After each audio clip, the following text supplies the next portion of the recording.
오늘 말씀을 보도록 하겠습니다. 1절을 다 같이 읽을까요? 요한 1서 1장 1절 다 같이 읽습니다. 태초부터 있는 생명의 말씀에 관하여는 우리가 들은 바요 눈으로 본 바요 자세히 보고 우리의 손으로 만진 바라. 사도 요한이 요한 1서를 기록할 당시 초대교회는 로마 황제의 무시무시한 핍박과 환난이 있었어요. 그러니까 초대교회 교인들의 삶이라는 것은 고난의 연속이었습니다. 그들이 믿음을 유지한다는 것은 목숨을 거는 거죠. 나이 90이 넘은 요한은 이 혹독한 시련 앞에서 성도들이 분명히 붙잡아야 하는 것은 태초부터 살아계신 하나님의 아들 예수님이라는 것을 말하고 있습니다. 여러분, 여러분에게 예수님은 어떤 분이에요? 세대 3대 성인 중에 한 분입니까? 아니면 2000년 전에 갈릴리 어촌 나사렛에서 자란 그냥 마음씨 좋은 예수님입니까? 예수님은 태초 이전 이 세상이 시작되기 전부터 계신 분이십니다. 요한 1서의 시작 자체가 처음부터 아주 충격적입니다. 요한 1서 1장 1절은 창세기 1장 1절과 요한복음 1장 1절과 다 일맥상통해요. 이 세 곳을 한번 봅시다. 창세기 1장 1절 다 같이 읽습니다. 시작. 태초에 하나님이 천지를 창조하시며. 요한복음 1장 1절 태초에 말씀이 계시니라. 이 말씀이 하나님과 함께 계셨으니 이 말씀은 곧 하나님이시라. 요한 1서 1장 1절 태초부터 있는 생명의 말씀에 관하여는 우리가 들은 바요 눈으로 본 바요 자세히 보고 우리의 손으로 만진 바라. 요한은 지금 환난과 핍박과 가난 속에 어려움 속에 신앙생활하고 있는 이 초대교인들에게 예수님은 참 좋으신 분이야 이렇게 소개하지 않습니다. 그런 말로 소개하지 않습니다. 사도 요한은 로마 황제의 그 극심한 핍박 속에 잔뜩 움츠러져 있는 이 초대교인들에게 예수님을 소개하면서 예수님은 창세 전에 인류 역사 전에 계신 우주가 만들어지기 전에 계신 분이라는 말로 위로를 합니다. 여러분, 예수님은 이 에베소 교회보다 크신 분이십니다. 예수님은 초대교회 모든 통틀은 교회보다 크신 분이십니다. 예수님은 로마 시대의 모든 권력을 잡은 이 사람들보다 크신 분이십니다. 그 정도가 아니라 예수님은 천지 창조를 하기 전보다 창세 전보다 앞서 계신 분이십니다. 그것보다 더 크게 예수님은 전 인류 역사보다도 크신 분이십니다. 이렇게 예수님을 소개하는 거예요. 자, 여기에는 대단한 메시지가 하나 숨어 있어요. 여러분, 이 예수님이 함께 계시면 언제나 다시 시작할 수 있다는 것을 말하고 있습니다. 여러분, 여러분이 지금 어려움 속에 있습니까? 초대교인들처럼 큰 핍박을 받고 있습니까? 아니면 육체의 큰 질병을 가지고 있습니까? 사도 요한은 요한 1서를 써서 보내면서 이 요한 1서를 누가 썼는지, 누구에게 썼는지 그런 것을 말하지 않습니다. 자기가 누군지 소개하고 있지 않습니다. 보통 서신서들은 모든 우리 바울 서신서를 보면 항상 인사 말부터 해요. 너에게 평강이 있을지어다, 은혜가 있을지어다. 나 사도 바울은, 하나님의 종 나 바울은 누구누구에게 편지하노라, 이렇게 편지를 시작하는 거예요. 근데 이 요한 1서는 그런 얘기할 틈이 없습니다. 너무 급하게 그런 얘기 일절하지 않고 예수님은 태초전부터 계신 분이라는 얘기를 급하게 하고 있는 거예요. 사도 요한은 초대교인들이 큰 어려움이 있음을 알고 이 예수님이 그냥 예수님이 아니고 생명을 가진 예수님이라고 말합니다. 예수님은 그 생명 자체일 뿐만 아니라 모든 사람에게 생명을 주시는 분으로 소개합니다. 저는 오늘 육체의 질병으로 고통당하는 분이 있다면 오늘 이 말씀이 생명의 예수님, 영원한 생명의 예수님, 이 말씀으로 여러분의 모든 질병이 치유되기를 축원합니다. 사복음서에 보면 예수님이 가기만 하면, 예수님하고 이렇게 만나기만 하면, 아니 예수님의 옷깃만 스쳐도 병이 나았어요. 불치의 병도 나았어요. 어떤 병도 다 나았어요. 아무리 오래된 병이라도 치유가 됐어요. 심지어 죽은 사람도 살아났어요. 뭘 얘기합니까? 예수님 자체가 생명이시기 때문에 생명을 가진 분이 지나가면 생명이 전해진다는 것입니다. 다시 설명하면 태양이라는 태양이 나타나기만 하며 모든 어둠이 사라지는 것처럼 생명의 근원이신 영원한 생명이신 그분이 나타나면 모든 어둠, 모든 질병이 떠나간다는 것입니다. 오늘 생명 되시는 예수님이 여러분에게 임하셔서 여러분에 있는 모든 어둠, 모든 질병이 사라지게 되기를 축원합니다. 그 예수님은 이론으로 계시는 분이 아니에요. 그 예수님이 지구를 방문하시고 우리 눈에 나타나셨고 손으로 만진 바 된 분이라고 말하고 있습니다. 여러분, 지금도 예수님은 살아계심을 믿습니까? 이 자리에 함께 하심을 믿습니까? 성경이 뭐라고 얘기했어요? 내 이름으로 모이는 자들 두세 사람이 내 이름으로 모이는 곳에 내가 그들과 함께 하신다 말씀하셨죠. 지금 이곳에 주님이 계십니다. 생명의 주님이 계십니다. 자, 2절을 봅시다. 다 같이 읽습니다. 2절 시작. 이 생명이 나타나신 바 된지라. 이 영원한 생명을 우리가 보았고 증언하여 너에게 전하노니 이는 아버지와 함께 계시다가 우리에게 나타나신 바 된 이시니라. 요한복음이나 요한 1서나 다 요한 서신에 나타나는 생명이라는 단어는 조에라는 단어인데 이것은 목숨이라는 푸스케라는 단어와는 달라요. 목숨은 80, 100년 살다가 죽는 게 목숨이잖아요. 근데 요한복음에 나타난 이 생명이라는 단어는 영원히 사는 것을 말합니다. 그러니까 예수님은 생명이에요. 예수님은 영원히 사시는 분이에요. 영원한 생명의 근원이신 예수님이 이 초라한 지구에 나타나셨어요. 여러분, 이 세상에 영원한 것은 아무것도 없습니다. 사랑도 영원하지 않습니다. 아름다움도 영원하지 않습니다. 권력도 영원하지 않습니다. 심지어 이 지구도 영원하지 않습니다. 하늘의 별도 영원하지 않습니다. 그런데 영원하신 그 예수님이 이 지구에 나타나셨어요. 생명의 근원이신 예수님이 하나님과 함께 계시다가 이 지구를 방문하셨습니다.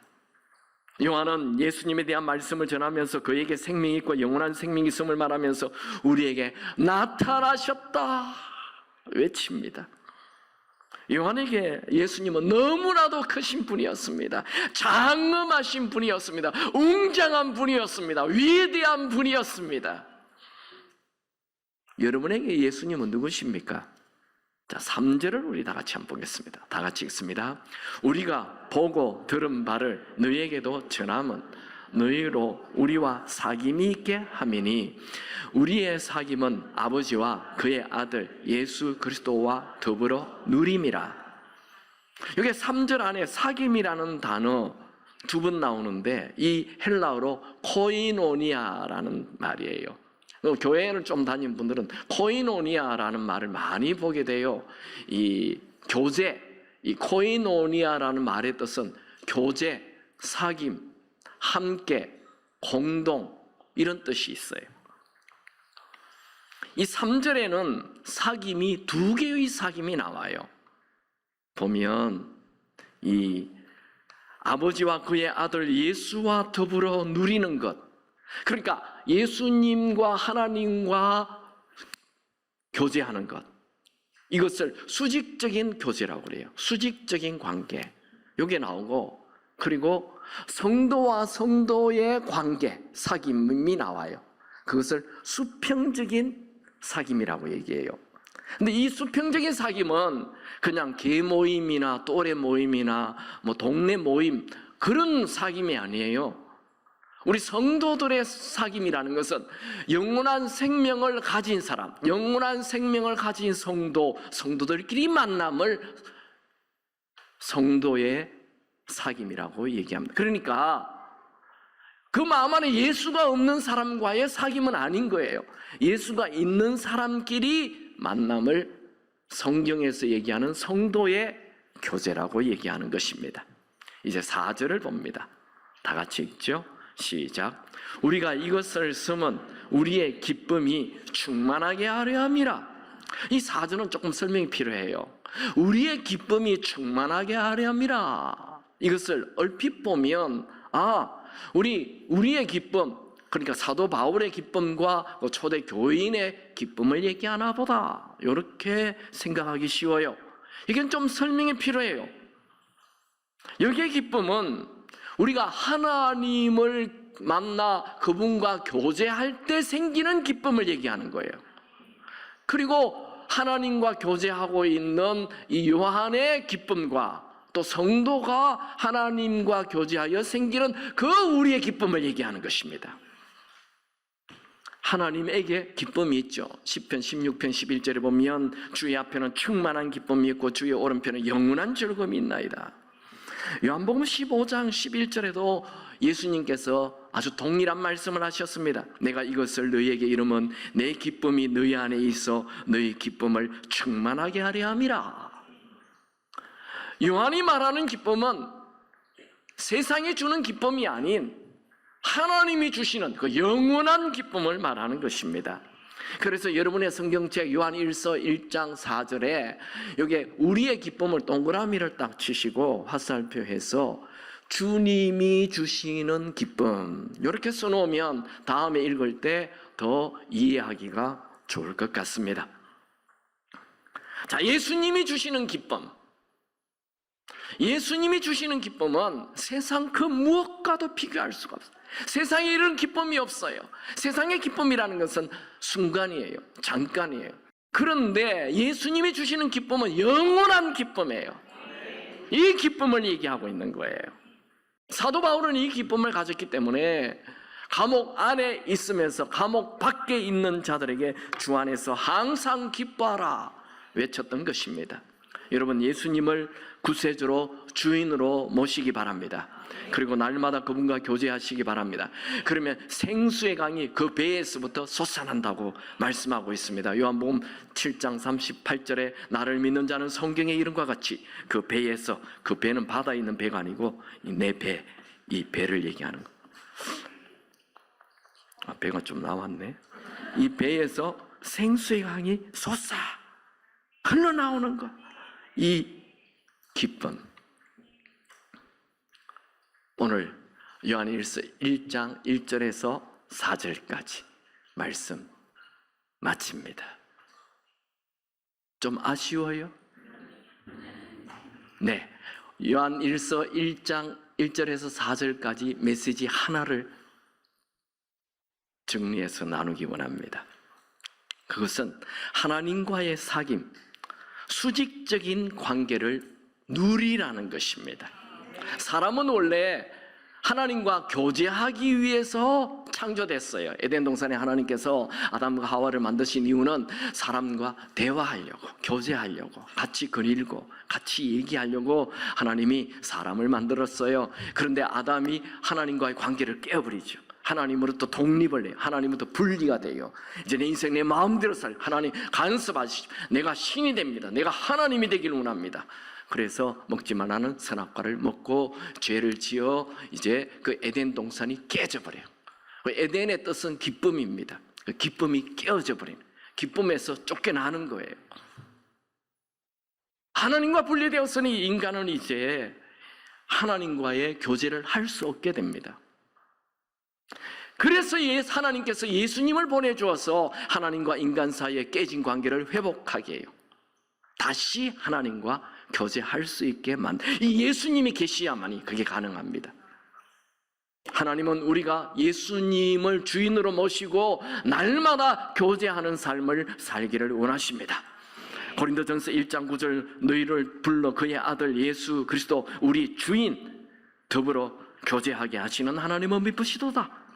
여러분, 신앙생활은 종교생활이 아닙니다. 주일날 한번 교회 참석해주고 돌아가는 이 보험 내는 게 아니에요. 어떤 사람은 주일마다 보험을 내면 이제 천국 보험 타러 가는 줄 알아요. 아닙니다. 우리는 종교생활하는 자들이 아니에요. 우리는 매일 매시간 순간순간 하나님과 교제하는 자들입니다.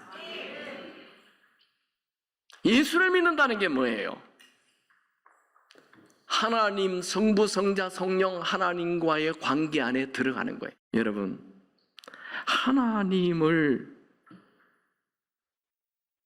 하나님과 수직적인 교제를 한다, 수직적인 관계를 맺는다, 이건 어마어마한 축복인 것입니다. 사도 요한이 요한 1서를 기록할 당시 초대교회 교인들은 예수를 믿는다는 이유로 로마 황제로부터 핍박, 환난, 고난, 그 유대인들의 모임인 회당에서도 쫓겨나는 가난과 고난과 핍박과 환난이 있었습니다. 초대 교인들끼리 모이는 그 교회 안에도 지금 요한 1서를 쓸 당시에는 AD 90년 정도니 예수님이 십자가에 죽으시고 부활하시고 성천하신 이후 약 60년이 흘러서 그 초대교회 교회들의 믿음도 좀 미지근해지고 시들시들해졌어요. 그럴 때 요한은 예수를 주인으로 모시고 하나님과의 수직적인 관계, 수직적인 교제를 하라고 말하고 있는 것입니다. 구약시대의 죄인이었던 우리가 하나님과 어떻게 만납니까? 하나님은 죄인인 우리가 하나님을 만날 수 있는 방법을 하나 주셨죠. 그것은 1년에 한 번 어린 양을 잡아서 그 대제사장에게 가요. 그럼 대제사장이 그 양을 죽이고 그 피를 가지고 성소와 지성소에 그 법궤가 있는 곳에 이제 피를 뿌림으로 하나님의 임재, 하나님을 만나는 거예요. 그런데 그 만남은 1년에 한 번, 매년 해야 되는 거예요. 그리고 그 만남은 그 성소, 지성소 안에 함부로 대제사장이라도 들어가면 그 자리에서 적사했어요. 죽었어요. 그래서 유대인들 머리 안에 하나님을 만나면 죽는다라는 생각이 생겼습니다. 하나님과의 만남이 어렵죠. 그래서 하나님은 예수님을 보내주셔서 예수님이 어린 양으로 십자가에 죽어주심으로 이제는 1년마다 예배 그 제사를 해야 하는 구약 제사법이 아닌 영원한 제사가 되게 하셨습니다. 히브리서 10장 12절 오직 그리스도는 죄를 위하여 한 영원한 제사를 드리시고 하나님 우편에 앉아서, 이게 한 영원한 제사라고 번역이 되어 있는데 한 번이에요. 예수님은 한 번 어린 양으로 죽으심으로 이제 우리는 영원한 제사가 되었어요. 이제는 매번 하나님에게 나아갈 수 있습니다. 1년에 한 번이 아니에요. 양이 있어야 하는 게 아니에요. 예수님 자체가 어린 양으로 우리는 늘 항상 하나님 앞에 나아갈 수 있습니다. 예수의 피 때문에. 히브리서 10장 19절에 그러므로 형제들아 우리가 예수의 피를 힘입어 성소에 들어갈 담력을 얻었나니. 여러분, 예수님이 십자가에 죽으실 때 그 당시에 정말 예루살렘 성전에 이 지성소와 성소가 있었어요. 그 지성소와 성소 사이에는 큰 휘장이 있어요. 이렇게 커튼 같은 게 쫙 내려져 있었어요. 근데 예수님이 십자가에 돌아가실 때 이 휘장이 아래에서 위로 인간이 찢은 것이 아니고 위에서 아래로 하나님께서 찢어버리셨어요.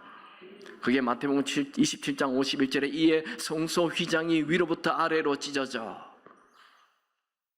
히브리서 10장 20절에 보면 그것을 해석해 놨어요. 그 길은 우리를 위하여 휘장 가운데로 열어놓으신 새로운 살 길이요 휘장은 곧 그의 육체니라. 예수님이 십자가에 죽어주심으로 이 성소와 지성소를 구분해 놓았던 그 휘장이 찢어져 버려 누구든지 하나님에게 나아갈 수 있게 되는 것입니다. 여러분, 우리가 하나님에게 나아가면 하나님에게 있는 영원한 기쁨, 즐거움을 가지게 됩니다. 여기서 참된 기쁨은 하나님이 주시는 기쁨이에요. 여러분, 세상이 주는 기쁨 찾아다니려고 그렇게 이리저리 방황하며 헤매지 않기 바랍니다. 하나님 앞에 가면 그 기쁨을 찾을 수 있습니다. 사람은 하나님 외에 그 무엇으로도 채워지지 않는 그런 존재로 지음받았어요. 그렇게 설계되었어요. 여러분, 사람은 하나님과의 교제, 이 수직적인 관계를 가지지 않고는 결코 갈증이 사라지지 않습니다. 하나님은 모든 사람들에게 이 수직적인 관계로 초대하고 계십니다. 현대의 수많은 젊은이들이 내면 깊은 곳에 알 수 없는 허전함을 가지고 이리저리 그 허전함을 채워보려고 합니다. 젊은이들뿐만 아니라 모든 현대인들은 채워지지 않는 공백으로 신음을 하고 있습니다. 영혼 깊은 곳에 있는 이 공허함은 음식으로 채워질 수 없고 옷으로 덮어질 수 없고 쾌락으로 메워지지 않습니다. 여러분, 모든 사람은 인간의 사귐을 내려놓고 하나님과의 사귐, 이 수직적인 관계를 반드시 가져야 합니다. 여러분, 하나님과의 수직적인 관계 여러분이 맺을 수 있게 되기 바랍니다. 구약시대는 하나님을 만나려면 성전에 가야 했고 대제사장이 필요했고 어린 양이 필요했습니다. 지금은 예수님이 우리를 위해 죽어주셨으므로 하늘 길이 열려 있습니다. 누구든지 하나님께 나아갈 수 있습니다.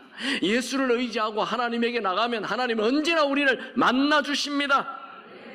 히브리서 4장 16절, 그러므로 우리는 긍휼하심을 받고 때를 따라 돕는 은혜를 얻기 위하여 은혜의 보좌 앞에 담대히 나아갈 것이니라. 어려울 때마다 돕는 은혜를 얻기 위해 우리는 담대하게 하나님 앞에 나아갈 수 있습니다. 하나님께 나아가면 빛이 있습니다. 모든 어둠이 떠나갑니다. 하나님께 나아가면 사랑이 있습니다. 모든 외로움이, 우울함이, 분노가 사라집니다. 하나님께 나아가면 생명이 있습니다. 모든 죽음이 사라집니다.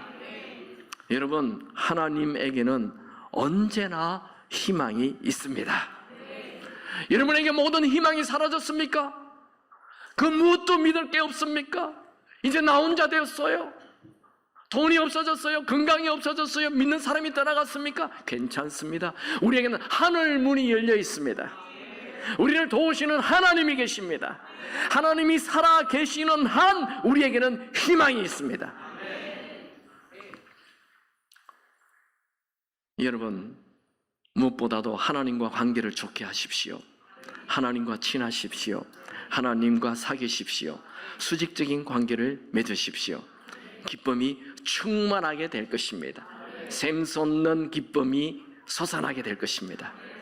사도 요한은 그 수직적인 관계, 예수님과의 관계를 내가 예수님을 눈으로 보았고 귀로 들었고 손으로 만진 바 되었다라고 말하였습니다. 모세는 하나님이 나를 품에 안으셨다 그렇게 표현했습니다. 다윗은 하나님은 내 작은 신음소리에도 들으신다 라고 말했습니다. 여러분들은 하나님의 음성을 오늘 들으시고 오늘도 들으시고 매일 들으시고 하나님을 느끼시고 하나님을 만지기 바랍니다. 인격적으로 하나님을 누린다는 것이요. 여러분, 하나님에 대해 말하는 것 말고 하나님을 경험하시기 바랍니다. 2023년 지금 살아계신 하나님, 눈으로 보는 것처럼, 손으로 만지는 것처럼, 귀로 매일 듣는 것처럼 그렇게 인격적인 관계를 누리는 여러분이 되기를 축원합니다. 그러면 이 세상의 삶이 천국이 될 것입니다. 기쁨이 충만하게 될 것입니다.